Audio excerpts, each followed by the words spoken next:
नमस्कार विद्यार्थियों। अपने अकाउंटेंसी में पार्टनरशिप है पढ़ रहे थे और लास्ट क्लास में अपन है जो आहरण पर ब्याज की गणना मैं आपको सिखा रहा था कि इंटरेस्ट ऑन ड्राइंग्स कैसे निकालते हैं। उसके तहत मैंने आपको दो परिस्थितियां बताई थी। एक तो मैंने आपको बताई थी जब राशि असमान हो और तिथि भी निश्चित नहीं हो, और एक मैंने बताई थी जब समान राशि का निश्चित तिथि पर आहरण किया जाए। तो अपन पहले जब राशि असमान हो और तिथि भी अलग अलग हो उसकी अपन आहरण की कैलकुलेशन पढ़ रहे थे, जिसके तहत मैंने आपको सरल विधि और गुणनफल विधि दोनों बताई थी, और मैंने आपको उदाहरण संख्या 5 करके भी बताया था और उदाहरण संख्या 6 आपको करने का कहा भी था। और इसके अलावा मैंने आपको एक न्यूमेरिकल क्वेश्चन भी दिया था। उदाहरण संख्या 6 आपने कर लिया होगा, अगर नहीं किया तो मैं आपको बता देता हूँ। देखिए, एक साझेदार ने विभिन्न तिथियों को निम्न आहरण किए। एक पार्टनर है, उसने कब कब आहरण किए। देखो, जब अपने पास ज़्यादा होती है, 4-5 आहरण होते हैं, तो अपन गुणनफल विधि का प्रयोग करते हैं। तो 1-4-16 को 1,000 रुपये, 30-6-16 को 1,200 रुपये, 31-12-16 को 1,500 रुपये और 31 मार्च 17 को 20,000 रुपये। और आहरण पर ब्याज की दर कितनी है? 12% दे रखी है। और खाते कब बंद होता है? 31 मार्च 17 को। यानी आपका जो फाइनेंशियल ईयर है 16-17, यानी 1 अप्रैल 16 से लेकर के 31 मार्च 17 तक है। इस बात का आपको ध्यान रखना विशेष तौर से, 16 से 17, दिसंबर नहीं। आप दिसंबर तक महीने काउंट मत करना। तो देखो, सबसे पहले अपन ने, मैंने आपको बताया था कि गुणनफल विधि में सबसे पहले डेट ऑफ ड्राइंग्स लिख लेते हैं, फिर अमाउंट लिख लेते हैं, फिर कितने महीने रहे, उसके बाद प्रोडक्ट गुणनफल होता है आपका मंथ और अमाउंट का। तो देखो, सबसे पहले 1-4-16 को 1,000 रुपये निकाले, तो राशि लिख ली 1,000। और 1-4-16 को निकाले और ये कब तक रहे? 31 मार्च 17, यानी पूरे 12 महीने रहे उसके पास। तो इसका 12 लिख दिया और 1,000 को 12 से गुणा करेंगे तो प्रोडक्ट आ गया 12,000।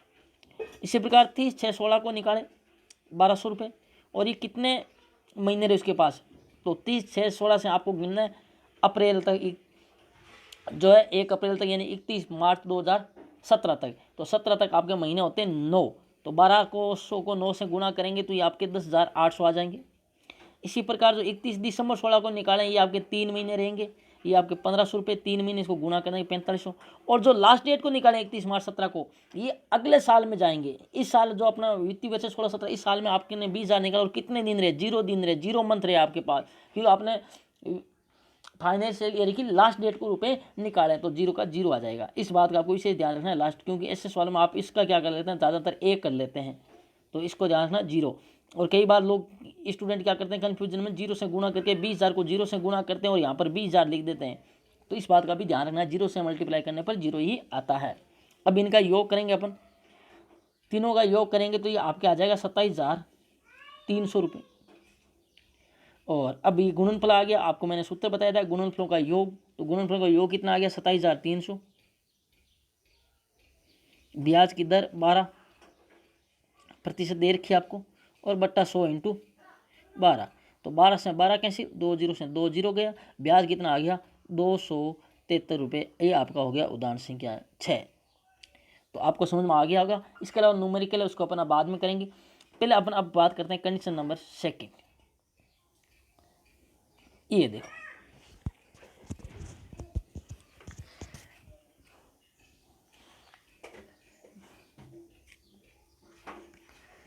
जबकि नियमित अंतराल पर समान राशि आहरित की गई हो, तब आहरण पर ब्याज की गणना औसत अवधि विधि के आधार पर करते हैं। देखो, जब ब्याज क्या किया गया हो, आहरण क्या किया गया हो, निश्चित तिथि को किया गया हो, यानी कि नियमित अंतराल पर और समान राशि की गई हो, जैसे 2-2 हज़ार रुपये हर माह, 3-3 हज़ार रुपये 3-3 महीने बाद, इस प्रकार से आहरण किया गया हो, तब जब अपन आहरण पर ब्याज निकालते हैं तो औसत विधि से निकालते हैं। और इसमें क्या करते हैं? कुल आहरण, ये सूत्र लगाते हैं, कुल आहरण गुणा ब्याज की दर इंटू औसत अवधि बटा 100 × 12। देखो, ब्याज की दर दी हुई मिलेगी, आहरण आपको दिया हुआ मिलेगा, ये आपको पता है, लेकिन अपन को औसत अवधि निकालना इसमें इंपॉर्टेंट रहता है। इसमें सबसे मेन है वो औसत अवधि निकालना है। तो औसत अवधि अपन किस प्रकार निकालते हैं? वैसे आपकी ये औसत अवधि ज्ञात करने का एक टेबल दे रखा है, सूत्र दे रखा है, लेकिन आपको ये टेबल है काफ़ी परेशान करेगी। तो मैं आपको एक आसान तरीका बताता हूँ किस प्रकार से आप वो औसत अवधि निकाल सकते हैं।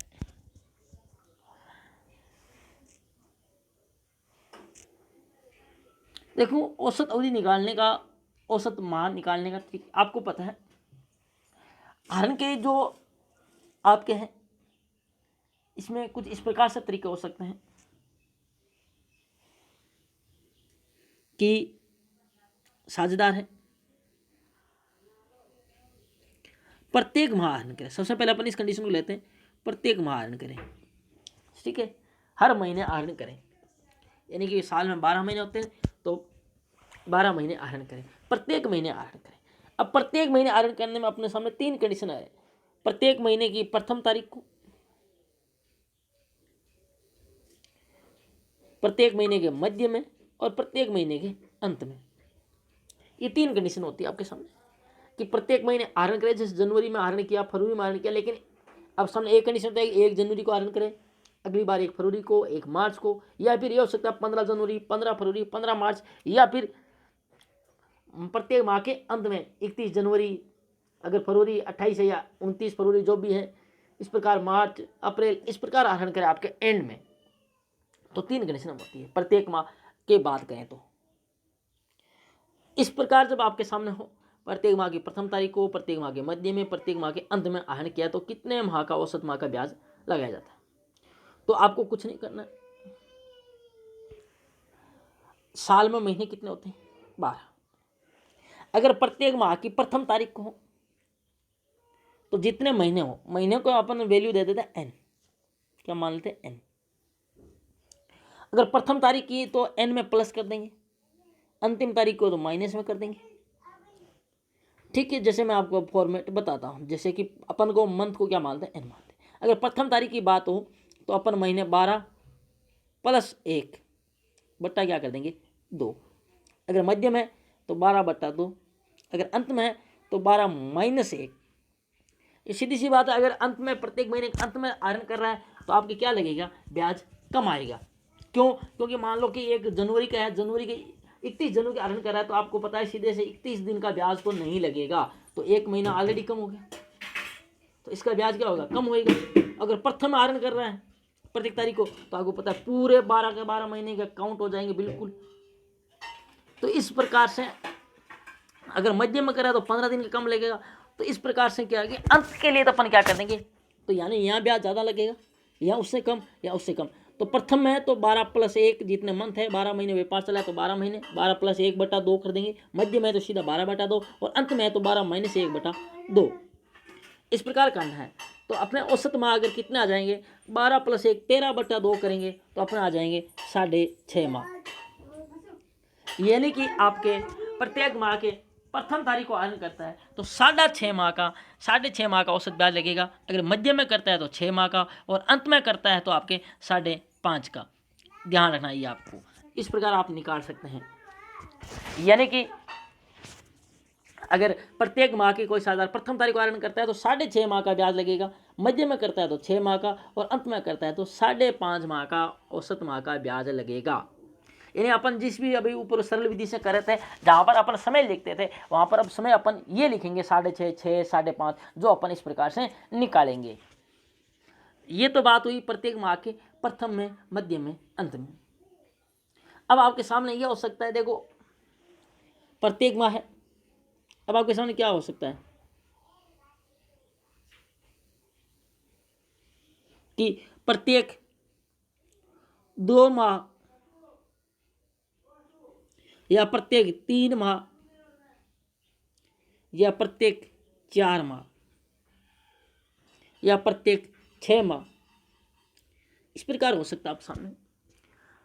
अभी मैंने आपको प्रत्येक 1 माह का बताया था, प्रत्येक 1 माह, 2 माह, 3 माह, 4 माह, 6 माह, इस प्रकार हो सकता है आप सामने। ये देखो कोई साझेदार प्रत्येक 1 माह की प्रथम तारीख को निकालता है, यह हो सकता है कोई साझेदार प्रत्येक 2 माह की प्रथम तारीख को, या 2 माह के मध्य में, या 2 माह के अंत में।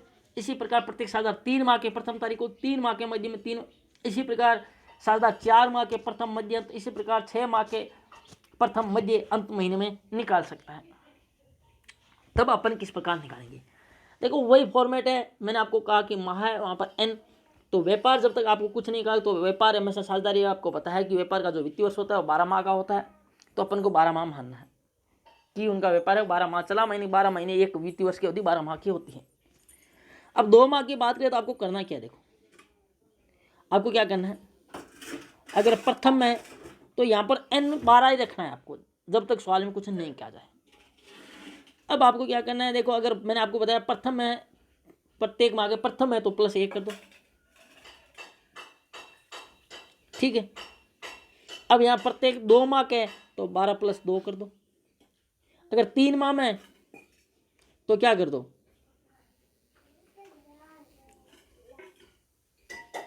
3 कर दो। अगर 4 है तो आप क्या कर दो, यहाँ पर 4 कर दो। अगर 6 है तो यहाँ पर क्या कर दो, 4 की जगह 6 कर दो। तो इस प्रकार अपन को करना है। इसी प्रकार अगर मध्य में है तो सीधा क्या करना है, आपको 12/2 ही करना है, चाहे 1 माह के हो, चाहे 2 माह के हो, चाहे 3 माह के हो, चाहे 4 माह का हो, चाहे 6 माह में के। इसी प्रकार अगर अंत में हो तो अपन क्या करेंगे, -1 कर देंगे, -2 कर देंगे, -3 कर देंगे, -4 कर देंगे, या फिर -6 कर देंगे। तो इस प्रकार अपन औसत माह निकालेंगे। अब ये भी हो गया। अब आपके सामने एक कंडीशन हो सकती है कि जो फर्म का व्यापार है वो आपको कहे कि साल में 9 माह चला, आपको कहा जाए फर्म का व्यापार है वो 9 माह चला और प्रत्येक साझेदार ने प्रत्येक माह के प्रथम आहरण किया, यानी प्रत्येक महीने आहरण किया है और प्रथम तारीख को, तब अपन को क्या करना है, वही फॉर्मेट अपनाना है। n की जगह अब क्या रख देना, 9 रख देना। प्रत्येक माह के प्रथम है तो आपको क्या करना है, मैंने कहा कि प्लस करना है, प्रथम तारीख को है। अब आपके सामने प्लस क्या करना है, प्रत्येक माह है तो 1 करना है, तो n+1 1/2 5 आ जाएगा औसत माह। अगर मध्यम है तो 9/2 कर देना है आपको, सीधा 4.5 आ जाएगा। और अंत में है तो 9 - 1/2 कर देना है, यानी आपके सामने आ जाएगा 4 माह। इसी प्रकार आप सामने ये कंडीशन हो सकती है कि व्यापार तो चले 9 माह और प्रत्येक साझेदार प्रत्येक 3 महीने के प्रारंभ में, प्रत्येक 3 महीने के प्रारंभ, देखो यानी कि 9 माह चला है और उसने 3 बार आहरण किया 3-3 माह के गैप में, तब आपको क्या करना है, अगर प्रत्येक 3 माह के प्रारंभ में या मध्य में या अंत में हो सकता है, तो प्रत्येक 3 माह के प्रारंभ में हो तो आपको क्या करना है, 9 + 3/2 यानी 6 आ जाएगा। मध्य में हो तो 9/2 4.5 आ जाएगा और अंत में हो तो 9 - 3/2 यानी कि 3 आ जाएगा। इस प्रकार आपको करना है। तो ये आप जब प्रैक्टिस करेंगे तो आप बिल्कुल औसत मान निकालना सीख जाएंगे। और आहरण पर ब्यास है, यहाँ से आपके एक क्वेश्चन जरूर आएगा।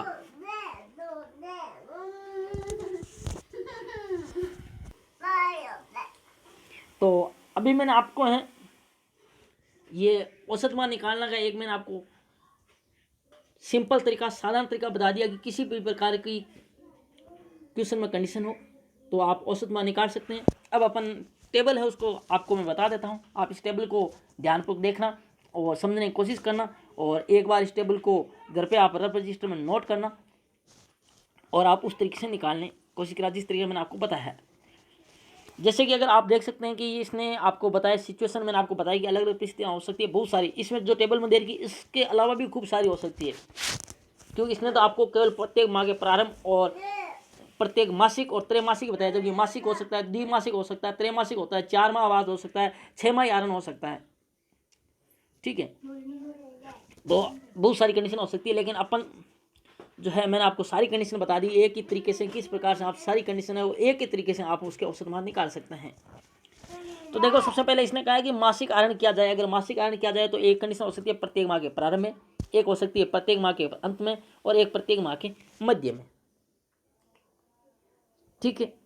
अब देखो अगर अब सीधी सी बात है, अगर पहले अपन बात करते हैं कि व्यापार है वो 12 माह के लिए चलाओ, यानी वित्तीय वर्ष यानी आहरण 12 महीने किए हुए, ठीक है। तब क्या करेंगे, मैंने आपको बताया अगर प्रारंभ है तो n+1 12 + 1/2 6.5 आ जाएगा, अंत में तो 12 - 1 आ जाएगा, और मध्य में तो 12/2, यानी मध्य में जो है 12/2 कर देना है आपको। इसी प्रकार अगर व्यापार 9 महीने चलो, मैंने आपको बताया वित्तीय 9 महीने का दे रखा हो, तो आपको क्या करना है, वही प्रारंभ है तो 9 + 1/2 कर देना है, अंत में तो 9 - 1/2 करना है, मध्य में तो 9/2 कर देना है। इसी प्रकार 6 माह के लिए हो तो 6 + 1/2 कर देना, 6 - 1 कर देना अंत में तो, और मध्य में तो 6/2 आपको कर देना है। तो ये आप समझ गए होंगे। इसके अलावा बात करें त्रैमासिक, यानी प्रत्येक 3-3 महीने बाद साझेदारों ने आहरण किया हो। अब देखो, प्रत्येक 3 महीने का आहरण किया, और प्रारंभ में हो सकता है प्रत्येक 3-3 महीने बाद प्रारंभ में करें, प्रत्येक 3-3 महीने बाद अंत में करें, प्रत्येक 3-3 महीने बाद मध्य में आहरण करें। अगर व्यापार 12 महीने चले हो तो 12 + 3/2 प्रारंभ में 7.5, अंत में तो 12 - 3/2 और मध्य में तो 12/2। इसी प्रकार 9 महीने चलाओ तो 9 + 3/2, अंत में तो 9 - 3/2 और अंत में है तो, और मध्य में है तो 9/2। इसी प्रकार अगर व्यापार 6 महीने वित्तीय वर्ष तो 6 + 3/2, 6 - 3/2 और 6/2, यानी अंत में है तो माइनस करना है, प्रारंभ में तो प्लस करना है, मध्य में तो सीधा जितना मंथ है उसमें 2 का भाग देना है और औसत में आ जाएगा। अब जब आहरण की तिथि नहीं दी गई हो, अगर आपको सवाल में कह रहा है कि आहरण की तिथि नहीं दी गई हो, तो आपको क्या करना है, अगर 12 महीने व्यापार चला तो 12/2, 9 माह के हो तो 9/2, अगर 6 माह की बात, क्योंकि अगर आहरण की तिथि नहीं दी होती है जब सवाल में, तो अपन उसको क्या मानते हैं, आधा मानते हैं।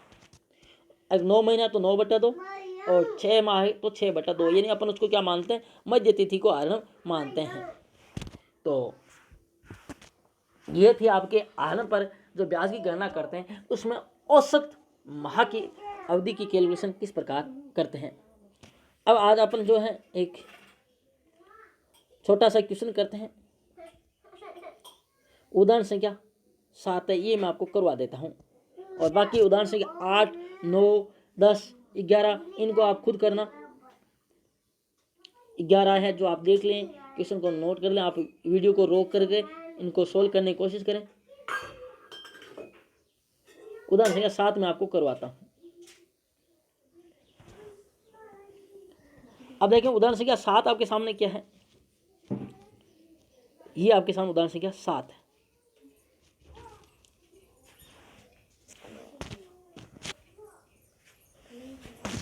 GST एक फर्म में साझेदार हैं, वो निम्न प्रकार आहरण करते हैं। देखो 3 साझेदार हैं GST। अब आपके सामने क्या है कि जी प्रत्येक महीने के प्रारंभ में 2000 का आहरण करता है, एस प्रत्येक माह के अंत में 3000 का आहरण करता है, और टी प्रत्येक माह के मध्य में 1000 का आहरण करता है। आहरण पर ब्याज की दर आपको 12% दे रखी है, और वर्ष 2017 के लिए साझेदारों को आहरण पर ब्याज की गणना आपको करनी है। तो अपन करते हैं। तो देखिए सबसे पहले अगर अपन जी की ब्याज की गणना करते हैं, जी के आहरण पर ब्याज की गणना, तो जी ने प्रत्येक माह के प्रारंभ में 2000 का आहरण किया, 12 महीने तक आहरण किया, तो जी ने कुल आहरण कितना कर लिया, 24,000 रुपये। इसी प्रकार एस ने प्रत्येक माह के अंत में 3000 का आहरण किया, तो साल में 12 महीने होते हैं, आपको होता है 36,000 का आहरण किया, और टी ने मध्य में 1000 का आहरण किया, तो 12 महीने 12,000 का आहरण किया। ये तो इन्होंने कुल आहरण कर लिया। अब आपके सामने वही फॉर्मूला, नीचे 100 × 12 महीने होते हैं, दर आपको दे रखी है 12%।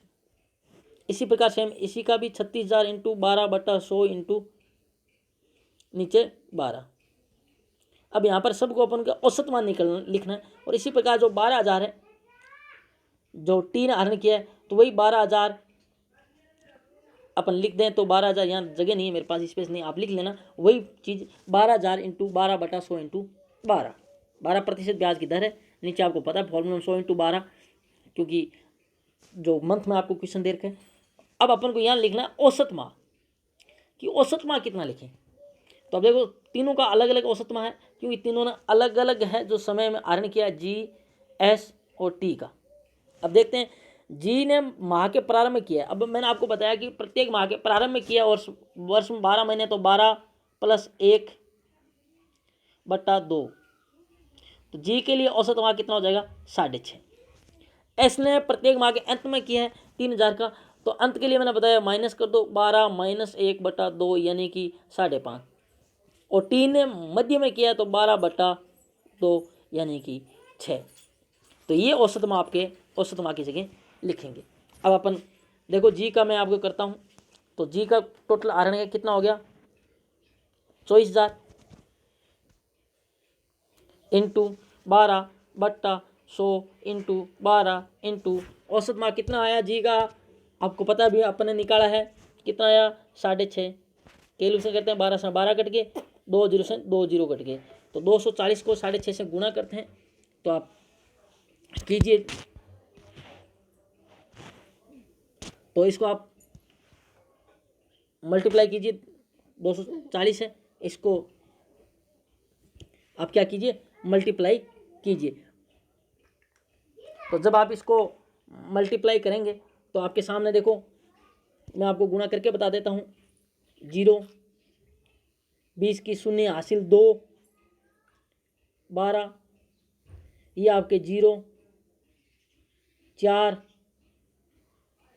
तो ये आपके आ जाएंगे देखो 0 0 6 5 1, तो ये आपके जब आप करेंगे तो ये आपके आ जाएंगे 1560 रुपये। तो जो जी है इसका आपका आरण पर ब्याज कितना आ जाएगा 1560 रुपये। इसी प्रकार एस का मैंने आपको बता दिया, एस का भी वही 36,000 5.5 इसको करेंगे तो 1980 आ जाएगा, और टी का करेंगे तो ये 720 रुपये आ जाएगा। तो इस प्रकार है जो अपन ने उदाहरण संख्या 7 कर लिया, और आप है जो आगे उदाहरण संख्या 8 9 10 11 आप खुद करना, और जो न्यूमेरिकल मैंने आपको कल दिया था वो भी करना। इसके अलावा जो भी न्यूमेरिकल आपके आरण पर ब्याज संबंधी वो करें, और यदि किसी में कोई डाउट है प्रॉब्लम है तो आप बेझिझक पूछ सकते हैं। धन्यवाद।